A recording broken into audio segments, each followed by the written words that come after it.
마태복음 14장 1절에서 12절입니다. 세례요한 이야기입니다. 그 세례요한이 이미 죽었어요.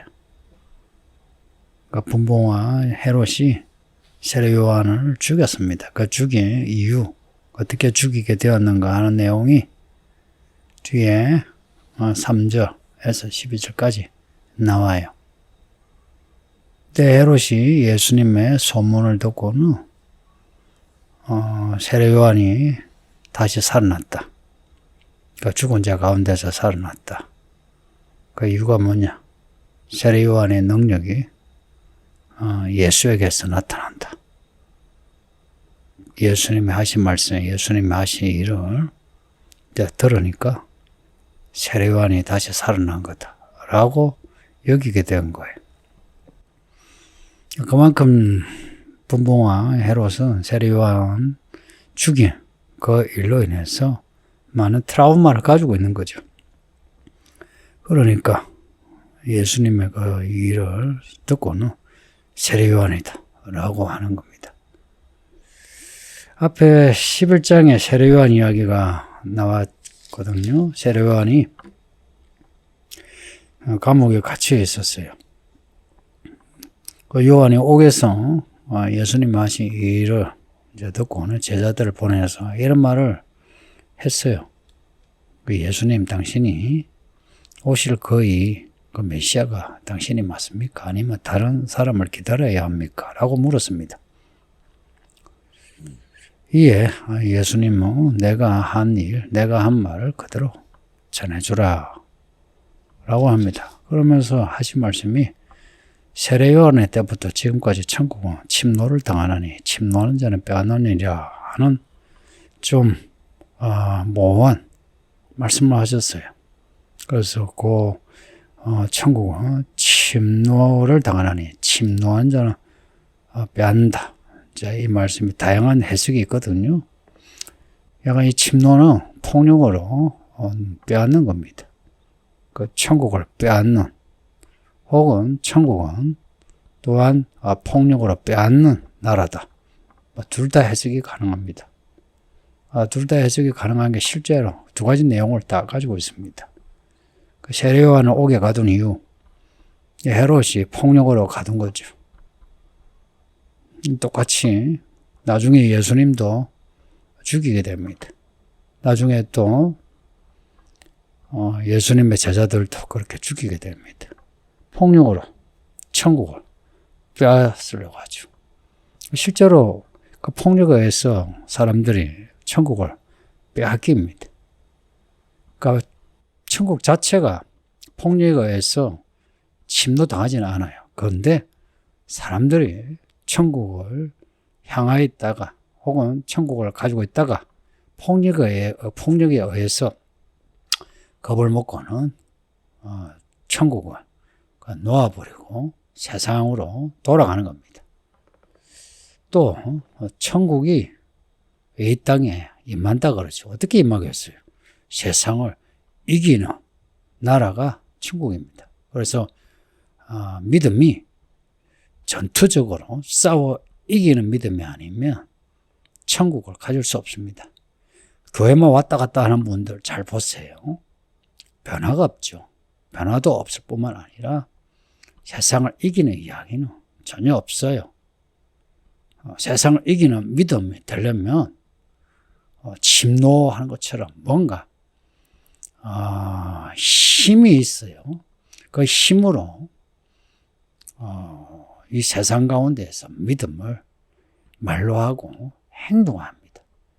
해서 자기에게 있는 세상의 영역을 빼앗아야 하고 또 자기 삶에 있는 삶의 그 요소에 있는 세상의 내용을 빼앗아야 합니다. 다니엘서 보면 다니엘이 결심하다 나오죠. 결심하여 세상을 힘으로 빼앗아야 합니다. 그 힘이 총과 칼, 이런 폭력성이 아니라도 이 마음, 이 과격한 마음 있죠. 내가 믿음으로 살리라. 죽으면 죽으리라. 하는 그러한 과격한 마음, 힘있는 결단이 있어야 천국을 가지죠. 세례 요한 이야기가 앞에 11장에서 그렇게 있었거든요. 근데 다시 13장에서 천국 비유가 나오고 14장에 이제 세례 요한 이야기가 나옵니다. 그러면서 세례 요한이 이미 죽었다고 합니다. 어떻게 죽었느냐? 3절 이하 12절에 보면은 헤롯이 3절 보세요. 헤롯이 그 동생 빌립의 아내 헤로디아의 일로 요한을 잡아 결박하여 옥에 가두었다. 헤롯이 그 동생 빌립의 아내 헤로디아와 결혼한 겁니다. 그 헤로디아가 중혼이 된 겁니다. 빌립의 아내인데 헤로디아가 자기의 권력을 취하기 위해서 헤롯에게 붙은 겁니다. 이 헤롯도 엄청한 남자, 헤로디아 또한 엄청한 여자, 짝짝이가 된 겁니다. 그런데 요한이 이러한 헤롯과 헤로디아를 비판한 거예요. 옳지 않다고. 해서 헤롯이 요한을 잡아 감옥에 가둡니다. 4절 보면 요한이 헤롯에게 어떤 말을 했냐? 당신이 그 여자를 차지한 것이 옳지 않다. 옳지 않다. 그러니까 유대인 사회에서 옳지 않다 혹은 어렵지 않다는 것은 하나님의 율법을 어겼다, 불의하다, 불법하다 하는 뜻입니다. 이것은 선지자가 비판할 수 있는 가장 직접적인 표현입니다. 당신은 옳지 않다 하면 그것은 하나님이 옳지 않다고 판결하는 말입니다. 5절에 헤롯이 요한을 죽이고 싶어 해요. 그 감옥에는 가뒀는데 죽이고는 싶어 하는데 죽을 수가 없는 게 사람들이 요한을 선지자로 여기는 겁니다. 그래서 사람들의 그러한 반응을 두려워해서 죽이지 못하는 거예요. 정치인의 특징이죠. 정치인은 대중의 요구를 따라서 행동을 하죠. 무엇이 정의인가 이걸 따지는 게 아니고 대중의 요구 혹은 대중을 선전하여 자기의 요구를 채우는. 이제 헤롯이 사람들을 두려워해서 죽이지는 못해요. 6절에 마치 헤롯의 생일이 되어 헤로디아의 딸이 연습 가운데 춤을 추어 헤롯을 기쁘게 한다. 헤롯의 생일에 헤로디아 딸이 이 잔치에서 춤을 추는 거예요. 이 어린 소녀가 춤을 춰 헤롯을 기쁘게 한다. 엄청난 남자 헤롯이에요. 헤롯을 기쁘게 하는 춤이 어떤 춤이겠습니까? 유치원 아이들이 추는 그런 귀여운 그런 춤이겠습니까?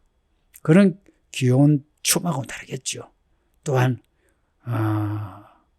관능적인 엄청난 그런 춤으로 헤롯을 기쁘게 한 게 분명해요. 여기 헤로디아의 딸이 이제 이름이 나오지는 않는데 이 시대의 역사를 기록한 요세푸스라는 사람이 있습니다. 그 교회와 요세푸스의 관계가 직간접으로 연결되거든요. 그 초대교회에 대한 이야기 요세푸스가 많이 기록하고 있어요. 그리고 예수님의 이야기, 예수님과 관련된 직간접의 이야기, 헤롯 그리고 세례 요한과 관련된 이야기도 기록하고 있고요. 요세푸스의 글에 헤로디아의 딸 이름이 나옵니다. 살로메. 근데 살로메가 마태복음, 마가복음에 세베대의 아들, 세베대의 아내로 나옵니다. 야고보와 요한의 어머니이고 세베대의 아내예요. 그 살로메하고 달라요. 헤로디아의 딸 살로메가 춤을 추어 헤롯을 기쁘게 한 거예요. 이거는 의도한 바입니다. 7절에 헤롯이 만족해요.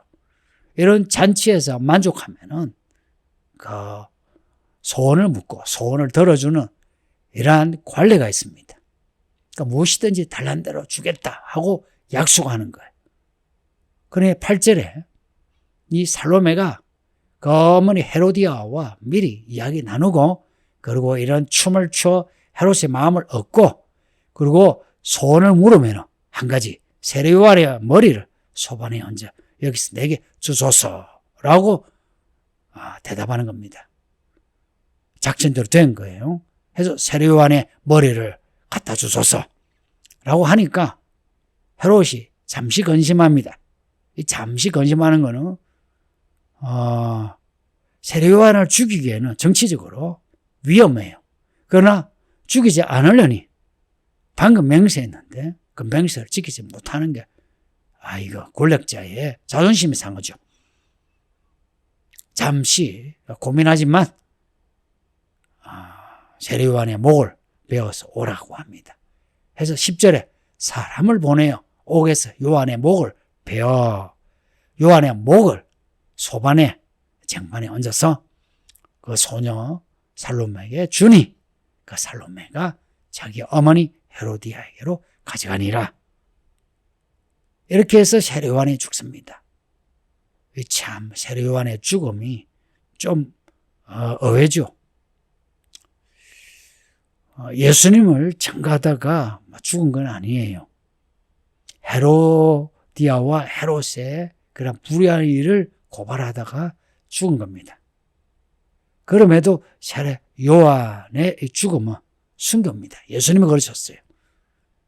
그리고 이 세례 요한이 지금까지 여자가 낳은 아들들, 그 남자 중에 혹은 사람 중에 가장 큰 사람이라고. 그러나 천국에서는 작은 자라도 세례 요한보다는 크다. 세례 요한이 이렇게 죽습니다. 헤롯, 헤로디아, 살로메. 아마 마지막 때에 예수님이 다시 오시기 전에 이 땅에 있게 될 짐승의 때 또한 이런 일이 있지 않을까요? 정치인 헤롯이 있고 그리고 헤로디아, 살로메 이러한 기업가들 혹은 지식인들 이런 사람들이 교회가 비판한 것을 듣기 싫어해서 교회를 목을 베듯이 교회를 파괴하는 그런 요한계시록에 보면은 짐승이 교회를 완전히 파괴하더라 나옵니다. 그리고 요한의 목을 베는 것처럼 마지막 때는 짐승의 표를 받지 않은 사람이 참수당한다, 목배임을 당한다 합니다. 사실 이 세례 요한의 죽음은 마지막 때 요한계시록에 나오는 마지막 때에 성도들의 순교와 연결됩니다. 말하자면은 그림자 같은 일이에요. 예수님이 다시 세상에 오실 때에 많은 사람이 세례 요한처럼 죽임을 당한다는 겁니다. 12절에 요한의 제자들이 와서 시체를 가져다가 장사하고 가서 예수께 아뢰니라. 이 장면, 예수께 아뢰니라 이 장면까지 그리고 앞에 11장에서 11장 2절에 보면 요한의 옥에서 그리스도께서 하신 일을 듣고 제자들을 보내요. 요 11장 2절에서부터 14장 12절까지가 요한의 이야기입니다. 그리고 13장 하나님의 나라, 침노하는 하나님의 나라, 침노당하는 하나님의 나라. 좋은 땅에서 열매를 30배, 60배, 100배를 맺기까지 침노하고 우리 예수님이 다시 재림하실 때 우리가 목이 베일지언정 믿음을 지키는 사람 됩시다. 그리고 세상의 악에 대해서 겁을 먹지 말고 악은 악이다라고 비판하고 지적함으로 우리가 묘문을 받아 목숨을 잃는 거 각오합시다. 근데 지금 훈련하지 않으면서 나중에 그렇게 할 수 있다는 것은 거짓말인 거 아시죠? 지금 훈련하세요. 교회 안에서 훈련하세요.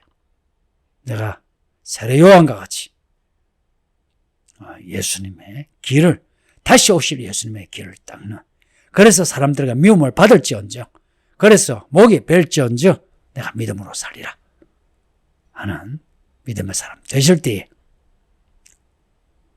예수님이 다시 오시면 우리가 그 하나님의 심판 가운데 천국에 들어가리라 믿습니다. 아버지 하나님 감사합니다. 오늘도 마태복음을 읽게 하시니 감사합니다. 마태복음을 잘 읽어내요.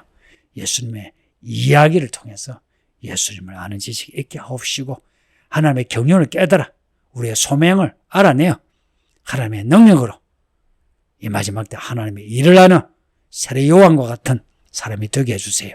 예수님 이름으로 기도합니다. 아멘.